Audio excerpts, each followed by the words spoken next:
Super 6 లో next update. AP CM Chandrababu Davos పర్యటన విజయవంతం అయింది. ఏపీ బ్రాండ్ ఇమేజ్ ను పెంచడం, రాష్ట్రానికి భారీగా పెట్టుబడులు తీసుకురావడం కోసం నెట్వర్క్ ను ఏర్పాటు చేసుకోవడమే లక్ష్యంగా చంద్రబాబు బృందం పర్యటన సాగింది. 4 రోజుల పాటు ప్రముఖ సంస్థల సీఈఓలు, అధిపతులు అలాగే పలు దేశాల ప్రతినిధులతో చర్చలు జరుపుతూనే మరోవైపు రౌండ్ టేబుల్ సమావేశాలు, సదస్సుల్లో విరామం లేకుండా ఏపీ బ్రాండ్ ను ప్రమోట్ చేశారు చంద్రబాబు. ప్రపంచం దేశాల ముందు దావోస్ కు వచ్చిన పెట్టుబడిదారులను ఆకట్టుకోవడంలో సీఎం చంద్రబాబు సంపూర్ణంగా సఫలమయ్యారు. వివిధ రంగాలకు చెందిన దాదాపు 15 ప్రపంచ అత్యున్నత వాణిజ్య సంస్థల అధిపతులతో సమావేశమయ్యారు. ఏపీలో పెట్టుబడులకు ఉన్న అనుకూలతలను వివరించారు. వాణిజ్యాభివృద్ధికి, పారిశ్రామికవేత్తల కోసం రాష్ట్రం కొత్తగా తీసుకువచ్చిన పాలసీలు, స్వర్ణాంధ్ర 2047 ప్రణాళికలను వివరించారు. పెట్టుబడిదారులకు రాష్ట్ర ప్రభుత్వం అందిస్తున్న సహాయ సహకారాల గురించి వివరించారు బాబు. రాష్ట్రానికి వచ్చి ప్రత్యక్షంగా పరిశీలించాలని ఆహ్వానించారు. దీంతో పలు ప్రముఖ సంస్థలు రాష్ట్రంలో తమ ప్రాజెక్టులను నెలకొల్పేందుకు ఆసక్తి కనబరిచాయి. ముఖ్యమంత్రి Chandrababu Naidu Davos tour successful గా ముగిసినట్లుగా తెలుస్తోంది. అయితే 3 రోజుల్లో ముఖ్యంగా దావోస్ పర్యటనలో చంద్రబాబు చాలా కీలక పర్యటనలలో చాలా కీలక మీటింగ్స్ లో పాల్గొన్నారు. కంప్లీట్ అప్డేట్స్ ని మా ప్రతినిధి విజయచంద్రన్ అడిగి తెలుసుకుందాం. విజయచంద్రన్.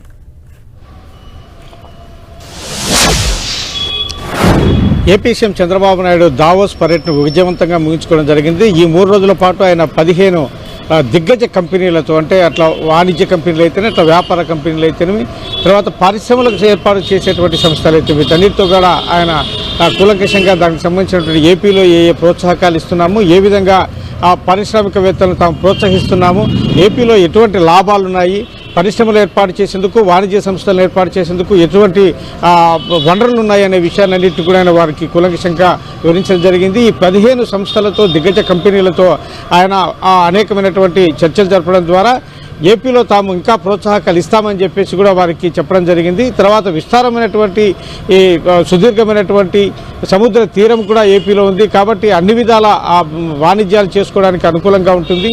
అంతేకాకుండా తమ ప్రభుత్వం అన్ని విధాల సహకారాలు అందిస్తుందని చెప్పేసి వారికి చెప్పడం జరిగింది.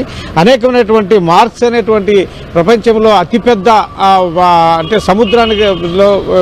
సముద్రానికి సంబంధించినటువంటి సంస్థ ఇది. ఈ సంస్థ సముద్రం సంబంధించినటువంటి వ్యాపారాలు చేయడం జరుగుతుంది. దీనిలో ఏపీలో విస్తారమైనటువంటి సముద్ర సంపద ఉంది. అంతేకాకుండా సుదీర్ఘమైనటువంటి చాలా పొడుగుగా ఉన్నటువంటి సముద్ర తీర ప్రాంతం ఉంది. కాబట్టి ఇక్కడ ఈ సంస్థ వాణిజ్యం ఏర్పాటు చేసినా కూడా దానికి తమ సహకారాలు అందిస్తామని చెప్పేసి చెప్పడం జరిగింది. అలాగే ఎల్జీ క్లెయిమ్ సంస్థతో పాటు కార్ల్ బెర్గ్ గ్రూపు, తర్వాత మిట్టల్కి సంబంధించినటువంటి ప్రాజెక్టులను కూడా ఆయన ఆహ్వానించడం జరిగింది. మిట్టల్కి సంబంధించినటువంటి అధినేత లక్ష్మీ మిట్టల్తో ఆయన సమావేశమయ్యారు. ఇక్కడ కంపెనీలు ఏర్పాటు చేసేందుకు ఆయన పూర్తి సహకారం అందిస్తామని చెప్పడం జరిగింది. తర్వాత ఇండియాకు చెందినటువంటి ఈ సంస్థ అయినందున ఇక్కడ పెట్టుబడులు పెట్టడం ద్వారా ఇక్కడ ఆంధ్రప్రదేశ్లో తాము ప్రోత్సాహం అందించడంతో పాటు దేశానికి సంబంధించినటువంటి అంటే అభివృద్ధికి కూడా మీరు సహకారం అందించిన వాళ్ళు అవుతారని చెప్పేసి వారికి కోరడం జరిగింది. గూగుల్ క్లౌడ్స్కి సంబంధించినటువంటి వాణిజ్య సంస్థలు ఇక్కడ పెట్టాలని చెప్పడం జరిగింది. గూగుల్కి సంబంధించినటువంటి సంస్థలు ఇక్కడ దానికి సంబంధించినటువంటి ఏవైతే కనుక ప్రోడక్ట్లు ఏవైతే ఉన్నాయో వాటికి సంబంధించి తాము ప్రోత్సాహకాలు అందిస్తాము అని చెప్పి అక్కడ దీనికి సంబంధించిన ఉత్పాదక యూనిట్ ఇక్కడ ఏర్పాటు చేయాలని చెప్పేసి ఆయన చెప్పడం జరిగింది. వీటన్నిటితో పాటు బిల్ గేట్స్ ఆయన సమావేశం ప్రధానంగా చెప్పుకోవాల్సి వస్తుంది. ఎందుకంటే ఉమ్మడి ఆంధ్రప్రదేశ్ ఉన్నప్పుడు అక్కడ ఐటీ రంగం ఇక్కడ ఉమ్మడి ఆంధ్రప్రదేశ్లో అభివృద్ధి చెందేందుకోసం చంద్రబాబు నాయుడు కృషి చేయడం జరిగింది. అప్పుడు బిల్ గేట్స్ సహకారం ఎక్కువగా చంద్రబాబు నాయుడుకి ఇచ్చాడని చెప్పచ్చు.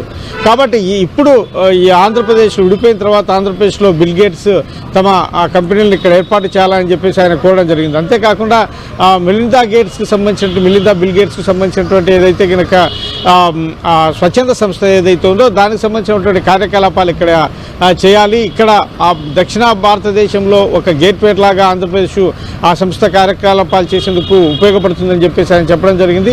తద్వారా అంటే మిలిందా గేట్స్ ఏదైతే ట్రస్ట్ ఏదైతే ఉందో అది ప్రపంచవ్యాప్తంగా లక్షల కోట్ల రూపాయలు అక్కడ పేద ప్రజలకు సహాయం చేయడం జరుగుతూ ఉంది. కాబట్టి ఇక్కడ ఆంధ్రప్రదేశ్లో కూడా ఇక్కడ సహాయం చేయాలా అని చెప్పేసి ఆయన కోరడం జరిగింది. పుణ్య పురుషార్థం 2 దక్కెట్లుగా ఈ బిల్గేట్స్ సమావేశాన్ని ఆయన ఉపయోగించుకున్నాడని చెప్పొచ్చు. తర్వాత చంద్రబాబు నాయుడు ఈరోజు అర్ధరాత్రి 12:30 ఢిల్లీకి రావడం జరుగుతుంది. ఢిల్లీకి వచ్చిన తర్వాత ఆయన రాత్రి విశ్రాంతి తీసుకుని రేపు ఉదయం ముఖ్యమైనటువంటి మంత్రులను ఆయన కలున్నారు. నిర్మలా సీతారామన్ ఉదయం 11 గంటలకు కలుస్తారు. నిర్మలా సీతారామన్ అంటే ఫిబ్రవరి 1వ తేదీ నుంచి బడ్జెట్ సమావేశాలు జరుగుతున్నటువంటి నేపథ్యంలో ఆంధ్రప్రదేశ్కు ఇవ్వాల్సినటువంటి సహాయక సహకారాలను ఇవ్వాలా అని చెప్పేసి కూడా జరుగుతుంది. తర్వాత ఈ ఢిల్లీలో కొంతమంది మంత్రులు కూడా ఆయన కలిసే అవకాశాలు ఉన్నాయి. Vijayachandran, thank you.